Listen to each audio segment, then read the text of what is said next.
Hey folks, how's it going?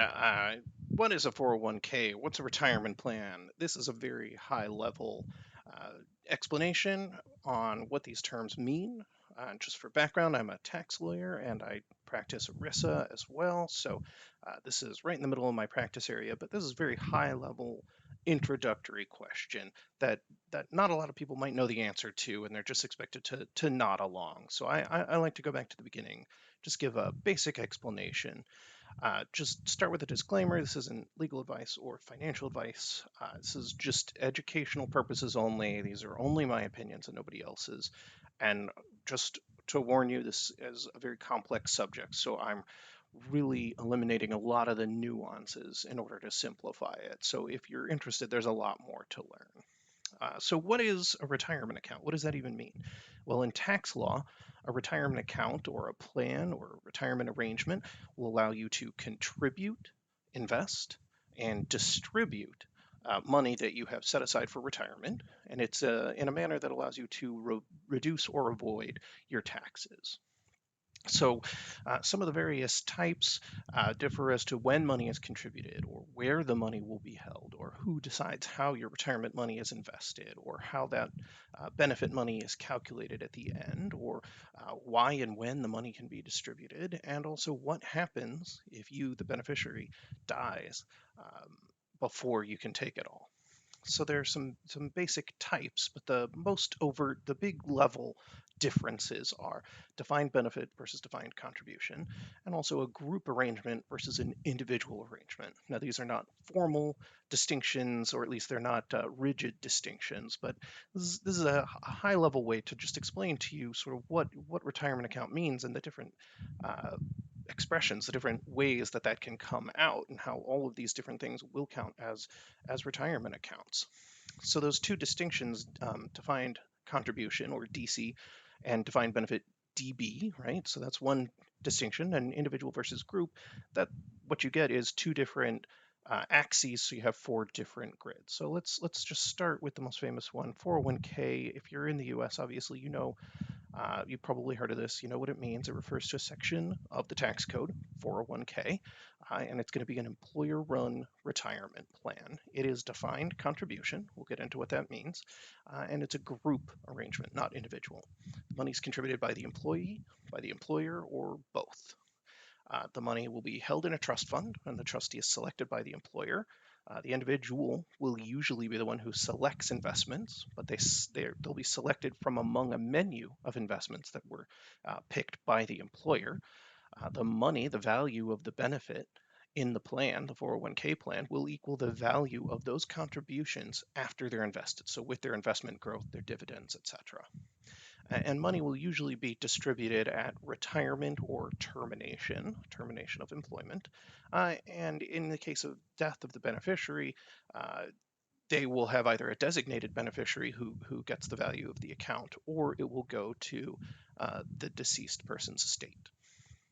So that's 401k. That's a very high level, quick description, and I've simplified it so that we can compare to some of these others. So let's look at the IRA or individual retirement account. This is going to be provided through a financial provider. It is also defined contribution, but it's an individual arrangement, not a group arrangement like a 401k. So money is contributed by the individual and sometimes by other people. We'll get into that, but primarily by the individual. Again, it's going to be held in a trust fund, and the trustee is selected by, in this time, by the financial provider, not by an employer. The individual usually selects among investments that are offered by the provider. Often a much wider range of options will be available than a 401k, which will be a curated list.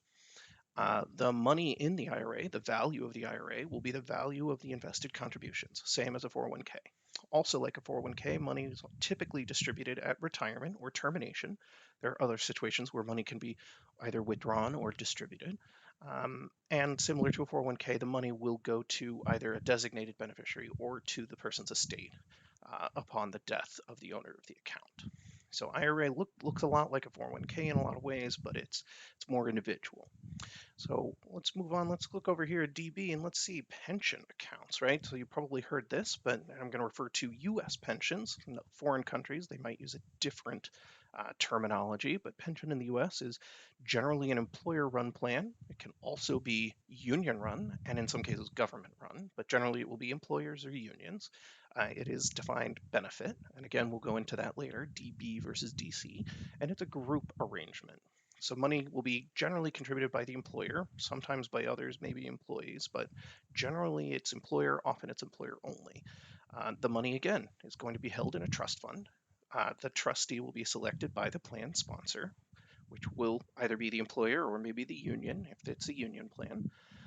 And then the trust fund is invested by the sponsor, and the result of that investment is kept by the plan. So that's unlike the 401k or the IRA, right? So that's where we're starting to see a difference. The benefit is also based on a formula. So it's not based on the investment returns. It's based on a formula, and that formula is usually some combination of your age and the years of work that you provided, either to one employer or, if in a union plan, maybe to multiple unionized employers. Money will typically be distributed at retirement, but there are some exceptions where it could be distributed beforehand. And unlike a 401k or an IRA, your pension money could be distributed to your spouse if you die before you take your benefit. But in some cases, especially if you don't have a spouse, your pension benefit may be nullified. It may go to zero, and it will not. It could skip your estate. So that is a significant financial difference to bear in mind with the pension. And then, so finally, in our little four square, we had a fourth one, annuity. So let's just jump in to that. And this is a whole world unto itself, but I'm going to speak specifically in the retirement context, just to contrast it from the three previous accounts three previous vehicles that we've discussed. An annuity is generally just a guaranteed stream of payments. And the word means yearly, but often annuities in the US will be paid monthly. It's a typical arrangement. Again, it's defined benefit, but unlike a pension, it's an individual arrangement. And unlike an IRA, it is defined benefit, not defined contribution. So the way an annuity typically works is that money is contributed by the purchaser. So it could be an individual, it could be somebody else, but money goes in at the beginning to buy the annuity from an insurance company. And then the money is held by the insurer, so not necessarily a trust fund, but by the insurer's assets, and that insures whoever sold the annuity contract. So very looking different, right, from our other avenues, because we've got a different process. It's an insurance-driven process. The money is invested by the insurer and kept by the insurer. So that looks more like our DB pension, right? Not like the IRA or the 401k. And the benefit is based on a formula, again, similar to a pension, which is typically based more on mortality and the rate of interest or rate of growth. And it can have other factors involved, but typically it's based on your expected life, your lifespan. It's not based on investment returns, right? So that's what DB looks like. That's what the pension looks like. That's not defined contribution. And money will typically be distributed at retirement age for the remainder of your life, and then it's usually nullified at your death. But there are quite a lot of annuities that have a survivorship provision, usually for your spouse, sometimes for somebody else. But even if it does allow survivors, often it will just terminate at your death. And then there are even more complications because an annuity can also have a guaranteed number of years, in which case those might go to your estate. But in general, an annuity is pegged to your life, so it can go away. So you can generally see the outlines of DB versus DC and individual versus group. And I hope that this helps illustrate a little bit, but I'm going to have to add a little bit of complexity because actually a lot of you might know that you can have 401k money that you roll over into an IRA. That's incredibly common. Usually just happens when you change employers. When you leave the employer that sponsors the 401k, you can take the money out, put it in an IRA. And many of you may know that when you reach retirement age and you take a pension benefit, you typically will elect an annuity. So that that allows you to move from a pension into an annuity. So you're moving from a group arrangement, an employer plan, a pension, into an individual arrangement, an annuity that's based on your life specifically. You can also, in some pensions, take a lump sum, roll it over into an IRA, just to confuse you even more. And in a small number of 401k plans, you can actually elect an annuity. It's relatively uncommon, but the Congress has actually recently tried to encourage 401ks to adopt more annuities. But just to confuse you even more, you can also use the money in your IRA to purchase an annuity from an insurance company yourself without going through an employer plan at all. You could just buy your own from an insurer, or you could take your IRA, roll it over into a new 401k with a new employer of yours. Of course, you don't have to, and there are a lot of complex reasons behind why you would or would not do that.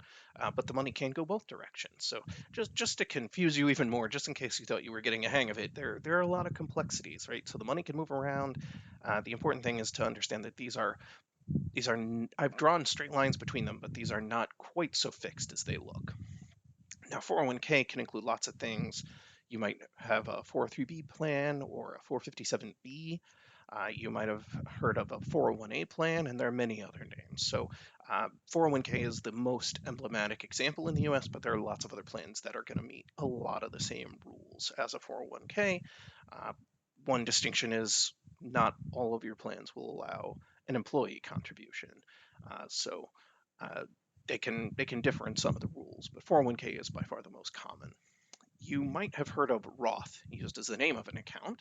Most people who say, "Oh, I'm contributing to my Roth," they usually mean an IRA. But Roth is a type of tax treatment, and it can actually be found in a 401k, and it can be found in other types of 403b or 457b could have Roth money. So that is not necessarily very helpful a term. So don't use Roth as a synonym for an IRA. They are different things. You might have a Roth IRA, but there are traditional IRAs which are not Roth, and there are Roth 401k subaccounts. So Roth does not actually identify an IRA specifically. It's not unique to the IRA.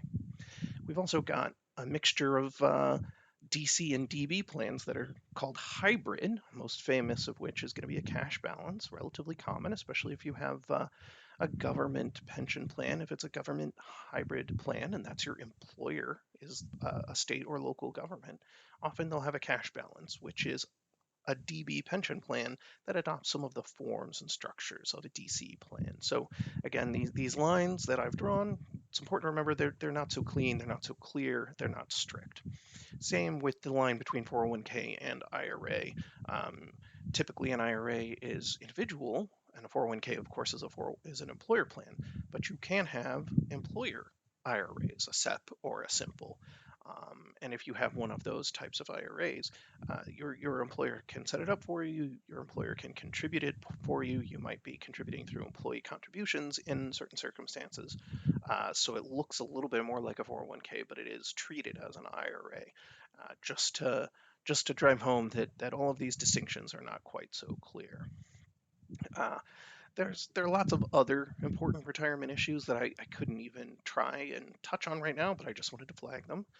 Things like tax treatment and how to select investments and who selects the provider of various services, like the trustee or the investment advisor to a plan, who selects all of the different providers. That's a big issue. Bankruptcy risks is a little more esoteric, but can also be very important if you're doing financial planning. And of course, surviving beneficiaries is really important when you want to do your estate planning. You want to figure out what's going to go to your heirs and to your survivors and to maybe your spouse or your children. That is something that you definitely need to consider. And I'm not getting into that now, but it's incredibly important.